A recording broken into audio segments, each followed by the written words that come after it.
Hello, my name is Jack Harrison. This year 45 years old. This is a true story happened to me. This story tells how I found out his wife cheated on him and how to share this story in the hope of giving friends with similar encounters with some more inspiration and help. Dear friend, you are not alone. The following is the beginning of this story. The night was deep and all was silent. I was sitting on the sofa in my study, holding a cup of coffee that had cooled slightly in my hands, my eyes glued to the screen of my cell phone. What was playing back on the screen was the video recorded by my doorbell camera.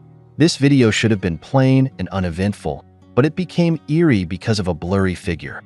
The time in the video showed that it was 3:12 a.m.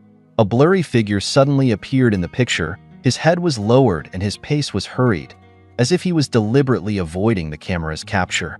My heart tightened, and I hurriedly zoomed in, trying to see the face of this uninvited guest. However, with the limited resolution of the camera, coupled with the hazy night, I could only barely recognize that this was a man. As for his looks, there was no way to know. I frowned, my mind filled with doubt. Who was this man? Why was he on my doorstep at this hour? How did he get in here? A series of questions swirled in my mind, keeping me awake. Early the next morning, I couldn't wait to open the phone app again to revisit that video, hoping to find more clues from it. However, when I found the video, I realized that it had disappeared without a trace. I froze and couldn't believe my eyes. I repeatedly refreshed the page and even restarted my phone, but it was as if that video had evaporated and could never be retrieved. An inexplicable panic welled up in me. What was going on here? Did someone delete the video? If so, then who was this person? And why would he do that? My mind flashed to that blurry figure from last night, and my heart throbbed. Could this person be doing this intentionally? Was he trying to cover up some truth? I sat down on the couch and fell into a deep thought. The disappearance of the footage made me realize that there might not be anything simple about this. I began to recall all the details of last night, trying to find any possible clues. I recalled that the figure's gait, his clothing, and even the angle at which he bowed his head seemed to be deliberately avoiding something. I took a deep breath and tried to calm my excitement. I knew that the most important thing right now was to stay calm and not to let myself be thrown into panic and confusion. I decided to secretly investigate the matter and see if I could find more evidence and clues. Over the next few days, I started paying close attention to every corner of the house, especially the key areas of the doorway and the den. I checked all the door locks and windows to make sure they were all intact. At the same time, I stepped up my home security surveillance by increasing the number and coverage of cameras. In addition, I began to pay attention to Emily's behavior and mannerisms. Although she didn't show any abnormalities, I could still sense the uneasiness and anxiety in her mind. She also seemed to be secretly observing me, trying to find any clues from my expressions and actions. I knew that this shadowy battle had just begun and that I had to be more careful and cautious. I couldn't let her detect my suspicions and investigative actions, or everything would be lost. However, despite my best efforts to search for evidence and clues, I still found nothing after a few days. That blurry figure was like a ghost that disappeared without a trace. I even began to wonder if I was hallucinating or having a misplaced memory. Ever since that night when I spotted that blurry figure, I, Jack Harrison, have embarked on a path of no return in my search for the truth. At first, I just hoped my suspicions were unwarranted, but as the investigation progressed, it became more and more impossible to escape the harsh reality. I began to watch Emily's every move closely, and every message on her cell phone, every late-night call, became a clue in my quest for the truth. I wasn't trying to invade her privacy, but I needed to know the truth. I needed to understand what was going on in our marriage. One night, Emily was in the bathroom taking a shower when her cell phone rang. The name on the screen was Eric. It was a name I hadn't seen before, but it raised a red flag in my mind. I hesitated, but decided to check the message. "See you tonight at the usual place?" The message read. My heart sank. It seemed to have confirmed my suspicions. Still, I needed more proof. The next day, I left home early on the pretext that I had to work late at work. I hid in a corner near my home and waited. Soon, I saw Emily walk out of the house. She was quite well dressed, which was very different from her usual casual look at home. She walked down the street, got into a cab, and left. I followed her closely and followed her all the way to a cafe. I saw her sitting with a man. They were talking and laughing and acting close. That man was Eric. I couldn't control my anger and disappointment, and I decided to expose them to their face. I walked into the cafe and went straight to their table. Emily saw me and her face instantly turned pale. She stood up and tried to explain, but I could no longer hear any explanation. "Who is he?" I asked, pointing at Eric. "Jack, Emily began to choke as she couldn't seem to face this sudden reality. "I'm Eric." The man stood up and tried to defend himself. "We're just working together, Jack. You've got the wrong idea. Does work require such intimate conversation in a cafe?" I sneered, "Don't take me for a fool." At that moment, everyone in the cafe looked at us. I felt shame and anger like never before. I took Emily's hand and decided to go home and talk about it. At home, we had a heated confrontation. Emily was in tears as she admitted her relationship with Eric and confessed that it had been going on for over a year. She explains that she has felt lonely and neglected during this time, and that Eric has given her care and warmth. I listened to her explanation with mixed feelings. I admit that I did neglect her over the past year because of work, but that was no reason for her to betray me. Our marriage had deteriorated and couldn't go back to the way it was. For some time after the divorce was filed, there was a heavy and depressing atmosphere in the house, and it was clear to Emily and me that we needed to sit down and talk about it to bring closure to a marriage that was coming to an end. That night, we sat on the sofa in the living room.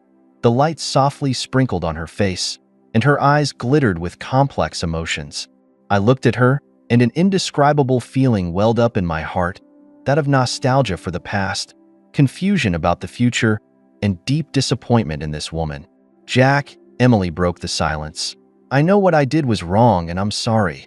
Her voice was filled with guilt and remorse, which calmed the anger in me a little. I took a deep breath and tried to stabilize myself. "We used to love each other deeply," I spoke slowly. "But now that love has been replaced by betrayal and disappointment.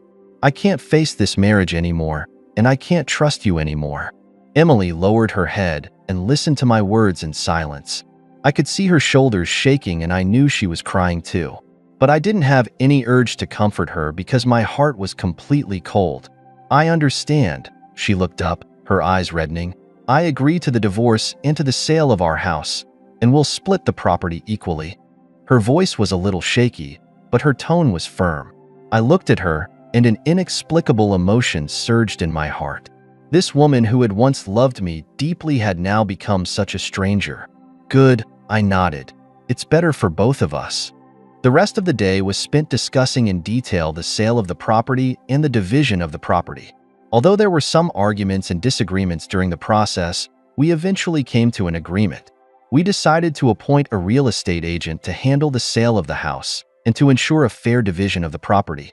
During the course of the discussion, I had to recognize Emily's sincerity and guilt. She offered to make some concessions to ensure that I would get the property I deserved. While none of this could make up for the hurt she had caused me, I did realize that she was doing her best to make up for her mistakes. "I'm really sorry," Emily whispered. "I know I'm sorry, but I want you to find true happiness." I looked at her, and a wave of mixed emotions welled up in my heart. This woman who once loved me dearly could now only wish me luck in finding new happiness. I didn't know what to say, but could only nod silently. Emily suddenly covered her chest, her face instantly turning pale. I saw the cold sweat breaking out on her forehead, and a sense of foreboding welled up in my heart. I immediately called the emergency number and waited anxiously for the ambulance to arrive. A few minutes later, the ambulance arrived, and the paramedics quickly lifted Emily onto a stretcher, with me following close behind, filled with worry and anxiety. In the ambulance, I held Emily's cold hand tightly and tried to give her some comfort. Her eyes revealed fear and anxiety, which made my heart ache. Soon, we arrived at the hospital. I was asked to stay outside the emergency room and wait while Emily was quickly taken to the resuscitation room. I wandered anxiously down the hallway, my mind filled with helplessness and fear. I didn't know what was wrong with Emily, or if she was going to make it through this. Time seemed to be getting extra long, and every minute felt like an ordeal. I kept looking at my watch, expecting the doctor to come out soon and tell me how Emily was doing. Finally, after a long wait, the doctor came out of the resuscitation room. He looked at me, his eyes revealing seriousness and gravity. "Are you Emily's family?" he asked. "I'm her husband." I replied eagerly, "How is she? What's wrong with her?" The doctor took a deep breath and said slowly, "Emily is suffering from an acute myocardial infarction, and her condition is very serious. We have performed emergency resuscitation, but it still requires close observation and treatment for now." I felt an instant wave of vertigo when I heard the news. Myocardial infarction? How could this be possible? Emily had always been healthy. How could she suddenly suffer from such a serious illness? My heart was filled with doubts and incomprehension. "She's still in a coma," the doctor continued, "but we'll do everything we can to save her. You need to be prepared that the next treatment may be long and difficult." I nodded silently, my heart filled with endless worry and prayers.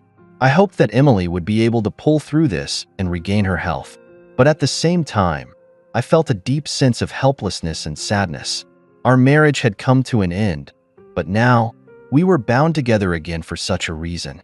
In the days that followed, I spent every day in the hospital with Emily, looking at her lying on the bed, pale and haggard, my heart filled with guilt and self-blame. Although we can't go back to the old days, after all, we once loved each other deeply. Now that she is sick, I can't just sit back and do nothing. I sat in the cold hospital chair, a crumpled tissue in my hand, my mind filled with chaos and confusion. Emily lay in the hospital bed, her face pale and looking so fragile. I looked at her, and an unnameable emotion welled up in my heart. Is it anger, disappointment, or worry? I couldn't tell myself. She cheated on me. That's a fact that can't be changed. Over a year of affair, and she managed to hide it from me for so long. Whenever I think of the image of her with that man, my heart hurts like it's being cut by a knife. I had trusted her so much and treated her as my whole world, but she did this to me. How could I not be angry and disappointed? But the moment she suddenly fell ill and was admitted to the hospital, all my anger and disappointment disappeared in an instant. All I was left with was worry and fear. I was afraid that she would leave me just like that. I was afraid that I would lose her forever. This fear prevented me from breathing, prevented me from thinking. I sat in front of her hospital bed and looked at her bloodless face with a struggle in my heart. I wanted to hate her, but I couldn't hate someone so fragile. I wanted to leave her, but I couldn't leave a sick person behind. I began to reflect on our marriage, our relationship. What was wrong with us? Why did it come to this? I think of the good times we had. Those sweet days seem like yesterday. We went through so much together, laughed and cried together. Our love used to be so firm, so persistent. But now, everything has changed. Our love has become completely different. It is no longer the same as it once was. I felt deep disappointment and pain. Disappointed that our marriage had come to this. Bitter that I couldn't let go of her and this already broken relationship. I know I should hate her and leave her, but I can't do it. I really can't. My heart is full of struggles and conflicts.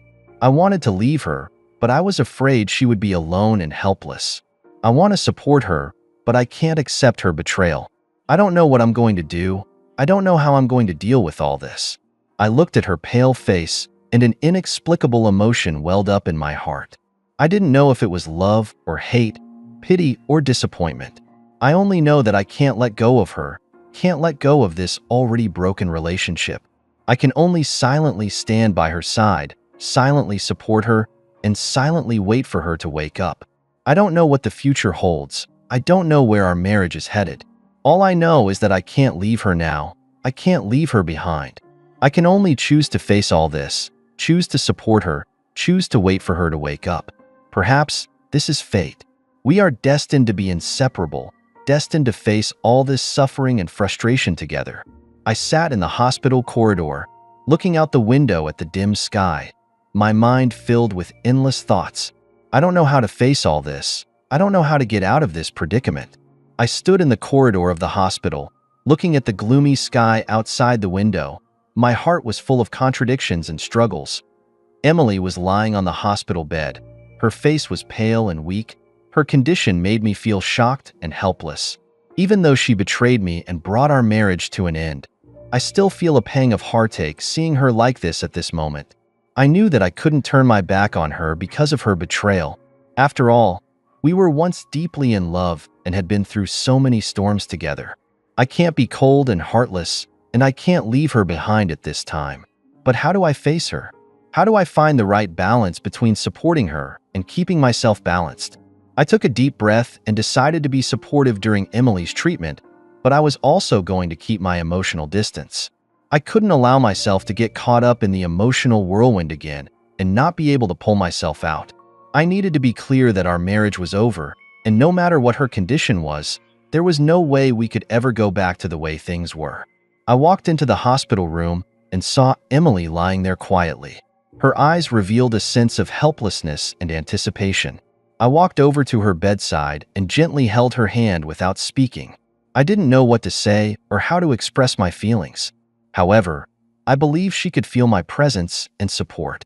In the following days, I started to get busy.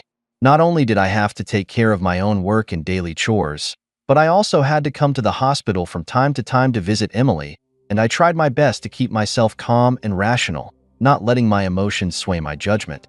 I helped her with some of her daily chores, such as paying medical bills and communicating with the doctors about her condition. I also try to communicate with her simply to understand her thoughts and needs. However, I always maintain a certain emotional distance. I did not allow myself to get too involved in her emotional world, nor did I allow myself to feel too much sympathy and compassion for her condition. I realize that this may seem a bit cold and uncaring, but I think it is the responsible attitude for both myself and her. At the same time, I have not forgotten to continue to move forward with the divorce process, staying in close contact with my attorney and dealing with the division of joint property with Emily. I realize that this may have been sad and disappointing for her, but I think it was a necessary step and a fair thing to do for both of us. In the process, I also began to reflect on my life and future. This failed marriage made me realize deeply my shortcomings and areas for improvement. I began to re-examine my values and life goals to find what I really wanted to pursue. Although Emily's condition has weighed me down and depressed me, I have also found my strength and courage in the process. I learned how to face difficulties and setbacks, how to remain calm and rational, and how to find hope and strength in the midst of pain. It's been a tough time for me, but I've also grown a lot in the process. I know I still have a long way to go, many things to do, and many dreams to pursue. But I also believe that I can bravely face all the challenges and opportunities in the future. I was sitting in the bright and spacious office of attorney Michael Stone with a rather heavy heart. Michael is an experienced family law professional, and I needed his advice to guide me on how to support Emily without taking on her medical debt and move forward with our divorce proceedings. "Jack, I understand the dilemma you're in." Michael spoke up, his voice calm and professional. "You need to find a balance between law and morality in this situation." I nodded in agreement. I do need that balance, especially in the face of complications like Emily's illness and the breakdown of our marriage. First, with regard to the medical debt, Michael continued, "You need to be clear that under the law, you are not obligated to assume your wife's medical debt unless you have a prior express agreement to do so. Therefore, you can choose not to incur this expense." I frowned. While I may not be legally obligated, what about morally? Could I just stand by and watch Emily face high medical bills alone? Michael seemed to see my hesitation as he added, "Of course, if you are willing to provide her with some financial support out of humanitarian considerations, that's perfectly fine. But this should be a voluntary act on your part, not legally mandatory." I sighed and nodded. I really couldn't just leave Emily alone. After all, we were once deeply in love. "So, what about the divorce proceedings?" I asked, "How should I move forward now?" "As far as the divorce proceedings are concerned, we can continue as planned." Michael explains, "While Emily's current health condition may affect some of the proceedings, it doesn't mean that the divorce proceedings need to come to a complete standstill. We can negotiate with the court to see if we can adjourn certain hearings or handle them remotely, such as through video conferencing." I nodded, my mind settling a little. At least the divorce proceedings hadn't come to a complete standstill because I decided to support Emily. "Also," Michael continued, You need to negotiate with Emily about the division of the property. If she agrees to sell the property and divide the property fairly, then the process should go relatively smoothly. I frowned. This was indeed a bit of a tricky question. Although Emily had previously agreed to sell the property and divide the property equitably, would her health now affect her decision? If she changed her mind, would I still have the right to ask for a division of the property? Michael seemed to see my concern as he reassured, "Don't worry, Jack. We will fight for your best interests based on your rights. If she changes her mind, we can go through the legal process to resolve the issue." I took a deep breath and felt the weight of my heart lift a little. With a professional like Michael by my side offering advice and support, I was confident that I could get through this. "Thank you, Michael," I said sincerely. "I will do as you suggest." After leaving the law firm, I took a deep breath of fresh air. Although the road ahead is still full of challenges and uncertainty, at least I now have a clear direction. I will continue to move forward with the divorce process while supporting Emily and doing my best to handle the division of property between us. In the days to come, I will stay in communication with Emily and keep an eye on her health. Although the trust of love is no longer there between us, as a humanitarian, I cannot turn a blind eye to her plight. At the same time, I will stay in close contact with Michael to ensure that my rights are maximized. That day, I was in my living room watching TV, trying to get my mind off of the drudgery of reality. The doorbell rang and I got up to answer it. It was Melissa, Emily's college friend and best friend. "Jack, how are you?" She greeted gently, genuine concern in her eyes. "Fine, thanks." I replied lightly, inviting her inside. Melissa looked around the room as if trying to find Emily, but eventually landed her eyes back on me. "Where's Emily?" "She's in the hospital," I replied briefly, not wanting to explain too much. Melissa nodded, her expression grave. "I've heard about her situation, Jack, and it's really hard. How are you doing?" I sighed. "Honestly, I don't know. It all happened so fast." She walked over to the couch and sat down, and I followed suit. "Jack, I've known Emily for many years. She's a complicated woman, but I know she loves you very much." I laughed bitterly and shook my head. If she really loves me, then why would she? "Everyone makes mistakes, Jack," Melissa interrupted. "Maybe Emily made a serious mistake, but that doesn't mean she doesn't love you. Sometimes people get lost in the pursuit of their own happiness." Melissa's words put me in deep thought. Yes, Emily did make mistakes, but that didn't completely negate our past relationship. I had loved her too, only now that love had been overshadowed by hurt and betrayal. Melissa could see my hesitation and confusion, and she gently took my hand in hers. "Jack, you need to give yourself some time. In the meantime, please try to understand Emily. She's not a perfect person. We all have flaws and mistakes. But she needs your support at this critical time." I looked into Melissa's eyes and saw the sincerity and concern in them. I nodded. "Thank you, Melissa. I'll try to understand." Melissa's visit gave me great insight. I began to reflect on my views and attitudes towards Emily. Maybe I do need to change my mind and try to look at this matter from another angle. After all, we once loved each other deeply, and this relationship should not be completely destroyed because of a momentary mistake. In the following days, I began to adjust my mindset and tried to face Emily's condition and our divorce proceedings with as much peace of mind as possible. It was still full of inner conflicts and struggles, but at least I had started to try to accept and face it all. Melissa's concern makes me feel warm and supportive, and makes me more determined in my decision. No matter what will happen in the future, I will face it bravely and stop running away and retreating. I will also do what I can to help Emily during her treatment. After all, what she needs most right now is support and care. Although our marriage has come to an end, we can still support each other as friends through this difficult time together. Melissa's visit not only made me re-examine my relationship with Emily, but also made me appreciate the people and things around me more. In this world full of variables and challenges, we need more understanding and tolerance in order to walk through every difficulty together. I took a deep breath and decided to visit Emily in the hospital. Although our marriage was over, I would like to be one of her comrades in this battle for life and face the uncertainty of the future with her. No matter what, I hope she can overcome the disease and find her happiness again. Ever since Emily suffered a sudden myocardial infarction, Her physical state has deteriorated.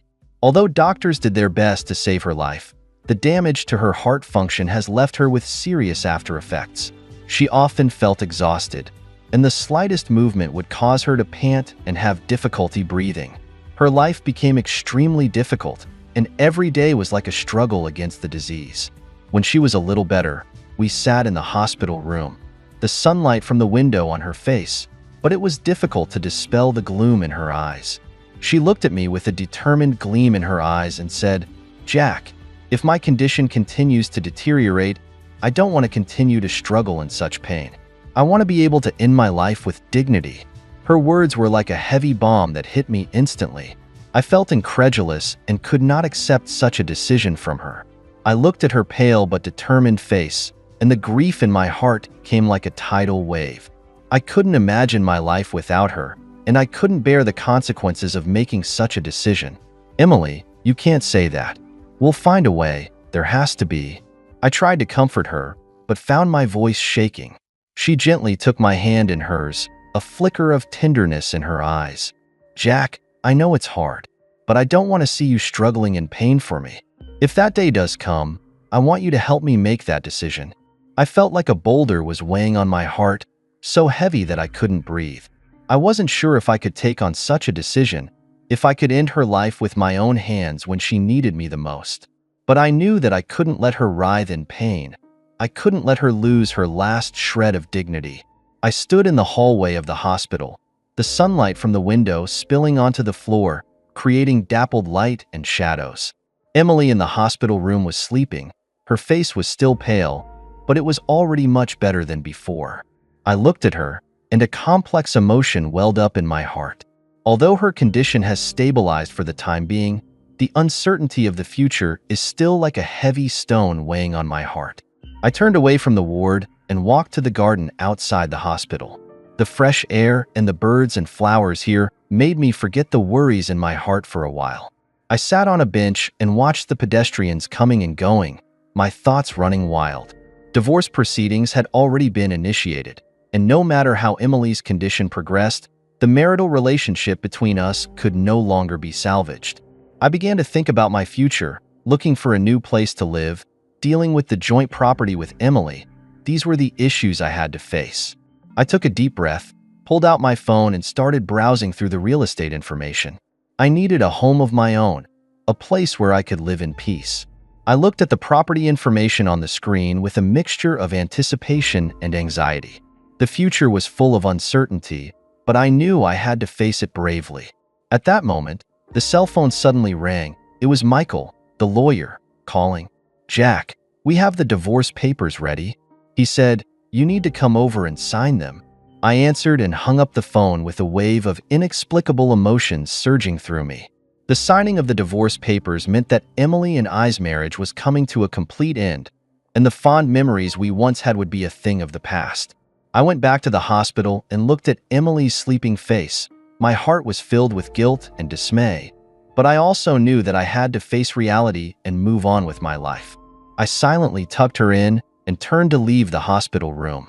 At the lawyer's office, I carefully read the contents of the divorce papers. Michael sat across from me and patiently explained each clause. I looked at him with gratitude.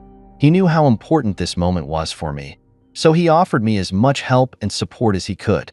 After signing the papers, I walked out the door of the law office with an inexplicable sense of relief.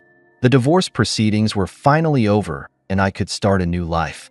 But at the same time, I knew that Emily's condition was still on my mind. As I began an active search for a new home and also began to deal with my shared property with Emily, we decided to sell our shared property and divide our assets equitably. The process was tedious and complicated, but I knew it was a reality we had to face. In my search for a new place to live, I had my eye on an apartment in the city. It is conveniently located and has all the amenities that make it a good place for a single person to live. I started negotiating the lease with the landlord and hoped to move in and start a new life as soon as possible. At the same time, I began to deal with the joint property with Emily. We sold the property to a young couple who were very happy with our house. At the moment of signing the contract of sale, an inexplicable emotion welled up in my heart. This house had held so many memories for Emily and me, but now we had to face the reality and sell it to someone who needed it more. I felt a sense of relief after taking care of these things. There was still a long road ahead, but I knew I had taken an important step. I am beginning to look forward to the future and to living a more fulfilling and happy life. However, at that moment, I received a call from the hospital. Emily's condition suddenly deteriorated, and the doctor asked me to rush to the hospital immediately. My heart tightened, and I immediately drove to the hospital. On the way, I remembered Emily's previous wish to end her life with dignity if her condition continued to deteriorate. I didn't know if I could bear such a decision, but I knew I had to face it. By the time I arrived at the hospital, Emily had already been taken to the emergency room. I stood outside the emergency room anxiously waiting, my heart filled with fear and anxiety. I didn't know if I could handle such a blow, but I knew I had to be strong and face it. After a while, the doctor came out of the emergency room and told me that Emily was out of danger, but her condition was still not optimistic. I looked at the doctor's serious face with gratitude and respect. I knew that the doctors had done their best to bring Emily back from death, but I also knew that there was still a long and difficult road ahead. I have decided to stay and be with Emily through this difficult time, and no matter what the outcome is, I will be by her side to give her the last of my warmth and care, because no matter what happens between us, she will always be the woman I once loved dearly and an important part of my life. I don't know what the future holds, but I know I will face it bravely because I believe that no matter what challenges life throws at me, I am capable of overcoming them. Thank you for taking the time to listen to today's story. If you enjoyed it, please like and subscribe if you haven't already. If you have a story to share about your own or someone else's experience, please feel free to contact me. Take care.